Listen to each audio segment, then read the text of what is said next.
Occasion ఏదైనా location ఎక్కడైనా తెలుగువారి వేడుక అంటే ఆలివ్ మిఠాయి ఉండాల్సిందే.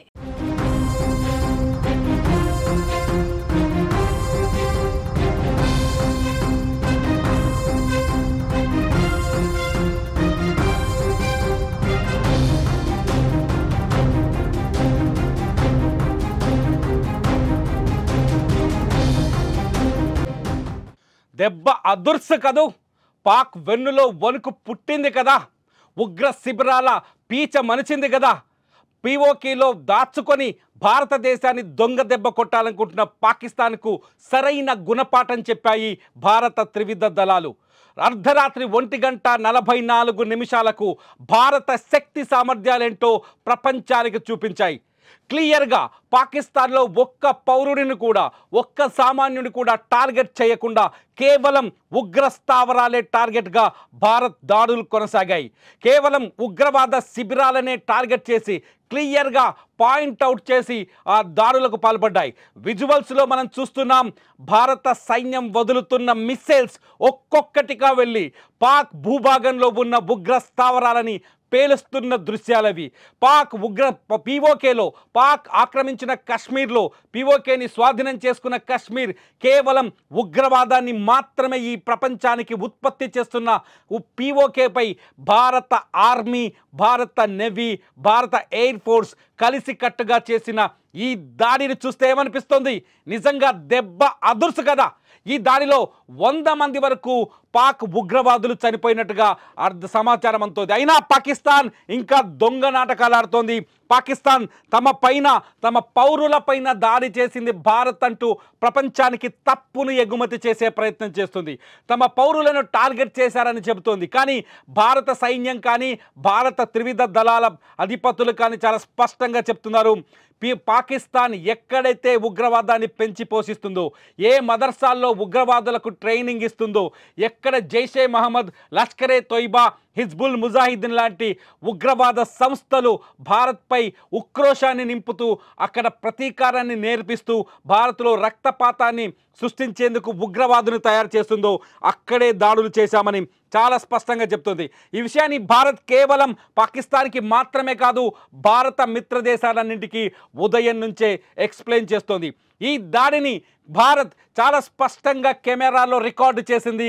రికార్డు చేసిన విజువల్స్ని ప్రపంచం చూసే విధంగా అందరికీ విడుదల చేసింది. ఈ ఉద్దేశం వెనుక భారత్ చాలా స్పష్టంగా ఉంది. మేం పాకిస్తాన్ ప్రజలని టార్గెట్ చేయట్లేదు, మేం పాకిస్తాన్ ఆర్మీని టార్గెట్ చేయలేదు, మేం కేవలం భారతదేశాన్ని ఇబ్బంది పెడుతున్న, భారతదేశంలో రక్తాన్ని పారిస్తున్న కేవలం ఉగ్ర సంస్థలను మాత్రమే టార్గెట్ చేశామని చెప్తుంది. రాత్రి జరిగిన దాడులను ఒక్కసారి ఏ ప్రాంతాల్లో జరిగే ఒక్కసారి చూస్తే మనకు అర్థమవుతుంది.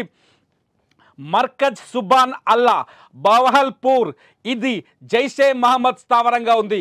ఇక్కడ జైషే మహమ్మద్ ఏదైతే ముంబై దాడులకు పాల్పడిందో, జైషే మసూద్ అజార్ అనేవాడు ఉగ్ర తీవ్రవాదిని 2019లోనే ప్రపంచం మొత్తం ఉగ్రవాదిగా గుర్తించింది.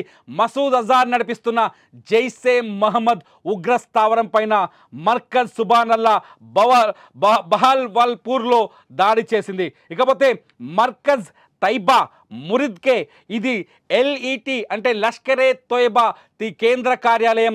ఈ లష్కరే తోయబా కేంద్ర కార్యాలయాన్ని ధ్వంసం చేసింది భారత్. చాలా స్పష్టంగా చెప్తున్నాను, ఇక్కడ కేవలం ఉగ్రవాద స్థావరాల్ని మాత్రమే భారత్ టార్గెట్ చేసింది. ఉగ్రవాద స్థావరాల పైన మాత్రమే మిస్సైల్ దాడి చేసింది. మూడోది వచ్చేసి సర్జల్ టెహరా కలాన్ ఏరియాలో, ఇక్కడ JEM అంటే జైషే మహమ్మద్ ఉగ్ర స్థావరం. ఇక్కడ కూడా ఒక శిబిరాన్ని నడిపిస్తోంది జైషే మహమ్మద్. ఈ శిబిరం పైన దాడి జరిగింది. నాలుగోది పోతే మహ్మునా జోయా, ఇక్కడ హిజ్బుల్ ముజాహిద్దీన్ సియాల్కోట్లో ఉంది. ఇది హిజ్బుల్ ముజాహిద్దీన్కి సంబంధించిన స్థావరం. చాలా స్పష్టమైన టార్గెట్తో చూడొచ్చు మీరు, టపాసులు పేలినట్టుగా చాలా వేగంగా మిస్సైల్స్ వచ్చి ఎలా దాడి చేశాయో.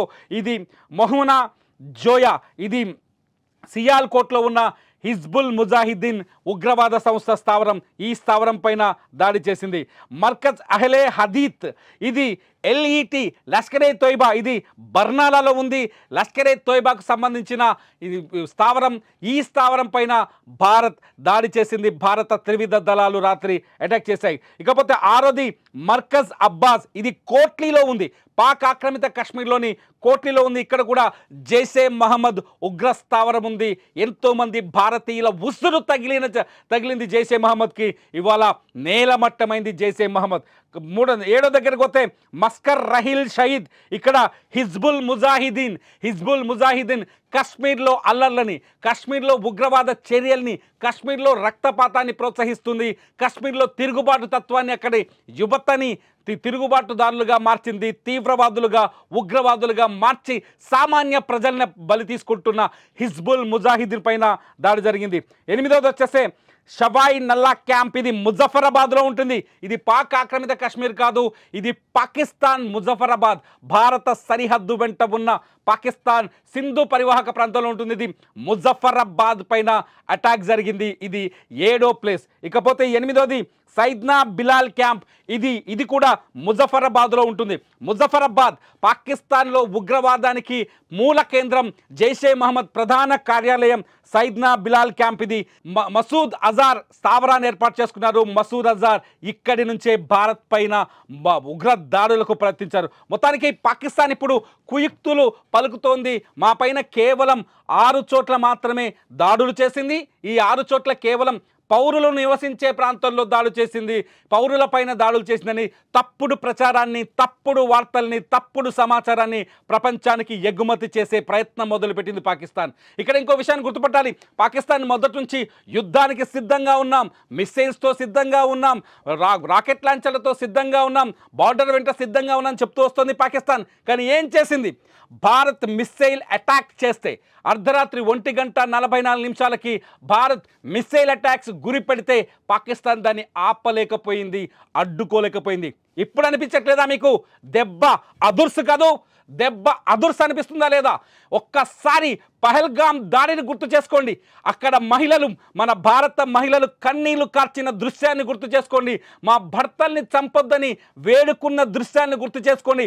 మతం అడిగి కాల్పులు జరిపిన పహల్గామ్ ఉగ్రవాదుల్ని ఒక్కసారి మీ మనసులోకి తెచ్చుకోండి. పహల్గామ్లో అమాయకమైన, తిరుగుబాటు చేయలేని, ఎదురు దాడి చేయలేని అమాయకులైన టూరిస్టుల ప్రాణాలు తీసింది. అందుకే భారత్ ఈ ఆపరేషన్కి ఆపరేషన్ సింధూర్ అని పెట్టింది.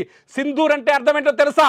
ఏ భారత మహిళల నుదుట తిలకాన్ని తీసేయాలని పాకిస్తాన్ ప్రయత్నించిందో, ఏ భారత మహిళల 26 మంది కుటుంబాల 26 మంది మహిళల నుదుట తిలకాన్ని తీసేసిందో, ఆ తిలకం తీసినందుకు, ఆ సింధూరాన్ని తొలగించినందుకు భారత్ ప్రతీకారం తీర్చుకుంది. ఇదే ఆపరేషన్ సింధూర్. మోదీ మాట చెప్పారు. మోదీ పహల్గామ్ దాడి తర్వాత మాటిచ్చారు ఈ భారతదేశానికి. ప్రధాని మోదీ ఈ భారతదేశానికి ఒక భరోసా ఇచ్చారు. ఈ దేశం పైన, ఈ దేశ పౌరులపైన పాకిస్తాన్ ఉగ్రవాదులు దాడి చేస్తే క్షమించబోమని. ఏ కలుగులో దాక్కున్నా, ఏ మూలన దాక్కున్నా, ఏ మూలన దాచిపెట్టిన పాకిస్తాన్ ఆర్మీ వాళ్ళని వదిలిపెట్టాం, ఆ ఉగ్రవాదుల అంతు చూస్తామని భారత్ చాలా స్పష్టంగా చెప్పింది. బీహార్ వేదిక మీదుగా ప్రధాని మోదీ చాలా స్పష్టంగా చెప్పారు. ఇవాళ దానికి తగ్గట్టుగానే తన మాట నిలబెట్టుకున్నారు ప్రధాని మోదీ. మోదీ ఈ దేశానికి ఉన్నాడు. మోదీ ఉంటే ఈ దేశాన్ని ఎవ్వడూ టచ్ చేయలేడని మరోసారి రుజువు చేసింది భారత త్రివిధ దళాల ఆర్మీ సైన్యం. పాకిస్తాన్కి తగిన గుణపాఠం జరిగిందా? పాకిస్తాన్ ఉగ్రవాదుల్ని ప్రోత్సహిస్తుంటే, భారత్లో రక్తపాతాన్ని సృష్టించాలని ప్రయత్నిస్తుంటే, భారత్ పైన లేనిపోని ప్రేలాపనలు చేస్తుంటే, మా దగ్గర అణుబాంబులు ఉన్నాయని బెదిరిస్తుంటే ఈ సమాధానం సరిపోతుందా? ఈ సమాధానం సరిపోలేదా అనిపిస్తుంది. ఏదైతే పహల్గామ్ దాడిలో కన్నీళ్లు కార్చారు, పహల్గామ్ దాడి తర్వాత గుండె లవిసిపోయేలా ఏడ్చారు, పహల్గామ్ దాడి తర్వాత ఎన్ని కుటుంబాలు దుఃఖంలోకి వెళ్ళిపోయాయో ఒక్కసారి ఆ కుటుంబాలని గుర్తు చేసుకుంటే, పాకిస్తాన్కి ఒక్కసారైనా ఆ కుటుంబాలను గుర్తు చేసుకుంటే ప్రతి భారతీయుడికి గుండె రగిలిపోవట్లేదా? ప్రతి భారతీయుడు కోరుకున్నాడు పాకిస్తాన్కి తగిన గుణపాఠం చెప్పాలని. గతంలో జరిగిన సర్జికల్ స్ట్రైక్స్ పైన పాకిస్తాన్ రకరకాల వ్యాఖ్యలు చేసింది, కానీ ఈ స్ట్రైక్స్ చాలా క్లియర్గా ఉన్నాయి. ఎన్ని రకాలుగా క్లియర్గా ఉన్నాయంటే, ఒకటి, కేవలం ఉగ్ర శిబిరాలను మాత్రమే టార్గెట్ చేశారు. పాకిస్తాన్ నుంచి ఇప్పుడు విడుదలైన దృశ్యాలు కావచ్చు, పాకిస్తాన్ చూపిస్తున్న విజువల్స్ కావచ్చు, ఇవన్నీ కేవలం ఉగ్ర శిబిరాలు మాత్రమే. అక్కడ ఉగ్రవాదుల్ని ఏర్పాటు చేసి చాలా స్పష్టంగా మొదటి నుంచి మనం చెప్తున్నాం, భారత సరిహద్దు చుట్టూ 42 చోట్ల పాకిస్తాన్ ఉగ్ర శిబిరాలను ఏర్పాటు చేసింది. 42 చోట్ల లాంచ్ ప్యాడ్స్ని ఉగ్రవాదుల కోసం తయారు చేసింది. ఈ ఉగ్రవాదులకి పాకిస్తాన్ ఆర్మీ ఆర్థిక సహాయం చేస్తోంది. చూడండి, ఒక్కసారిగా ఏ ఉగ్రవాద మూకలు, ఏ ఉగ్రవాద సంస్థలు భారత్ని టార్గెట్ చేశాయో వాళ్ళని మాత్రమే భారత సైన్యం ఇవాళ టార్గెట్ చేసింది, వాళ్ళని మాత్రమే చంపింది. ఒక్క పాకిస్తాన్ సివిలియన్ జోలికి వెళ్ళలేదు, ఒక్క పాకిస్తాన్ పౌరుడికి నష్టం కలిగించాలని చూడలేదు. ఈ ప్రపంచానికి ప్రమాదకరంగా మారిన కేవలం ఉగ్రవాదులను మాత్రమే మట్టుబెట్టే ప్రయత్నం చేసింది. లష్కరే తోయిబా అధినేత హఫీజ్ సయీద్ చచ్చిపోవాలి, అతను చచ్చిపోయినప్పుడే ఈ ప్రపంచం ప్రశాంతంగా ఉంటుంది. జైషే మహమ్మద్ అధినేత మసూద్ అజార్ అంతమవ్వాలి, అప్పుడే ఈ ప్రపంచం ప్రశాంతంగా ఉంటుంది. ఇటువంటి సయ్యద్ ఎవరైతే హిజ్బుల్ ముజాహిద్దీన్ అధినేత ఉన్నాడో సయ్యద్, అతను కూడా హతమవ్వాలి, అప్పుడే ఈ ప్రపంచం ప్రశాంతంగా ఉంటుంది. భారత్ శాంతి దేశం. భారత్ ఏ దేశానికి కీడు కలిగించాలని, హాని కలిగించాలని కోరుకోదు. అటువంటి భారత్లో, అటువంటి భారత్ సంయమనాన్ని పిరికితనంగా భావించింది. భారత్ సైలెంట్గా ఉండటాన్ని అమాయకత్వంగా భావించింది పాకిస్తాన్ ఉగ్రవాద సంస్థలు. అటువంటి ఉగ్రవాద సంస్థలకి ఇవాళ సరైన గుణపాఠం చెప్పింది. భారత్ శక్తి సామర్థ్యాల గురించి ప్రత్యేకంగా చెప్పాల్సిన అక్కర్లేదు. కేవలం మిస్సైల్స్ దాడి మాత్రమే. నిన్న ఎయిర్ స్ట్రైక్ జరగలేదు, చాలా స్పష్టంగా అర్థం చేసుకోవాలి. గతంలో ఏదైతే బాలాకోట్ పైన జరిగిందో సర్జికల్ స్ట్రైక్, అది ఎయిర్ స్ట్రైక్. ఇప్పుడు జరిగింది కేవలం మిస్సైల్ స్ట్రైక్స్. మనం వీడియోలో చూస్తున్నాం, విజువల్స్లో ఒకవైపు భారత మిస్సైల్స్ ఉగ్ర స్థావరాలపై దూసుకెళ్లి పేలుస్తున్న విజువల్స్, మరోవైపు పాకిస్తాన్లో ఉన్న పౌరులు రికార్డ్ చేసిన విజువల్స్. ఈ రెండు విజువల్స్ చూడొచ్చు, మొబైల్ ఫోన్లో రికార్డ్ చేసిన విజువల్స్. ఎలా మిసైల్స్ పడ్డాయో, ఎలా మిసైల్స్ వచ్చి అటాక్ చేశాయో ఈ విజువల్స్లో మీకు స్పష్టంగా కనిపిస్తుంది. ప్రస్తుతం పీఓకే అల్లకల్లోలంగా ఉంది. పీఓకేలో ఉగ్ర స్థావరాలన్నీ నేలమట్టమయ్యాయి. పాకిస్తాన్కి వెన్నులో వణుకు పుడుతోంది. ఇప్పటికే భారత్ పాకిస్తాన్ పైన పీఓకేలో చేసిన ఈ 9 టార్గెట్స్ గురించి అమెరికా, ఇంగ్లాండ్, యూరప్ వంటి దేశాలకు స్పష్టత ఇస్తోంది. నిన్ననే రష్యా కూడా చాలా బలంగా మద్దతు పలికింది. ఇక్కడ ఒక విషయాన్ని గుర్తు చేసుకోవాలి మనం, ప్రతి దేశం ఒక్క హామీ ఇచ్చింది భారతదేశానికి. ఏమిచ్చింది?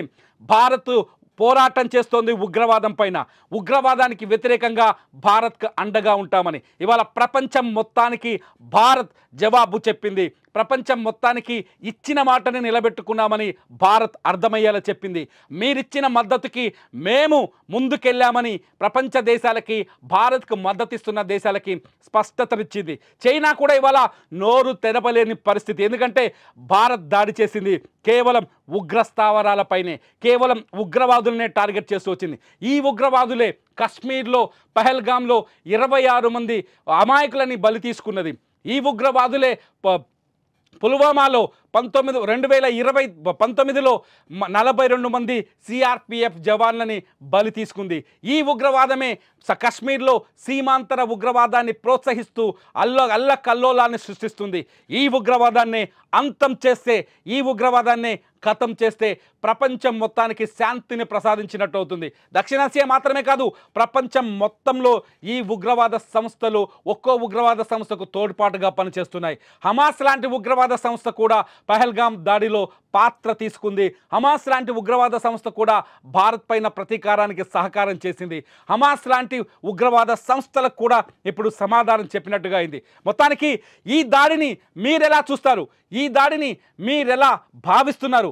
పాకిస్తాన్పై జరిగిందా ఈ దాడి, లేకపోతే పాక్ ఉగ్ర శిబిరాలపైన జరిగిందా? పాకిస్తాన్ ఉగ్రవాదుల్ని అంతం చేయడానికి భారత్ చేసిన ఈ చర్యలపైన మీ అభిప్రాయం ఏంటి? ఈ వీడియో కింద కామెంట్ చేయండి. చూస్తూనే ఉండండి సుమన్ టీవీ. సుమన్ టీవీలో ఈ ఈ ఉగ్రవాదులపై జరిగిన దాడికి సంబంధించి భారత ఆర్మీ, భారత ప్రభుత్వం తీసుకోబోయే ప్రతి స్టెప్ గురించి క్లియర్ కట్ వీడియోలు మీకు గంటకు దొరుకుతాయి. చూస్తూనే ఉండండి సుమన్ టీవీ. ఖచ్చితంగా ఈ వీడియోల కింద కామెంట్ చేయండి.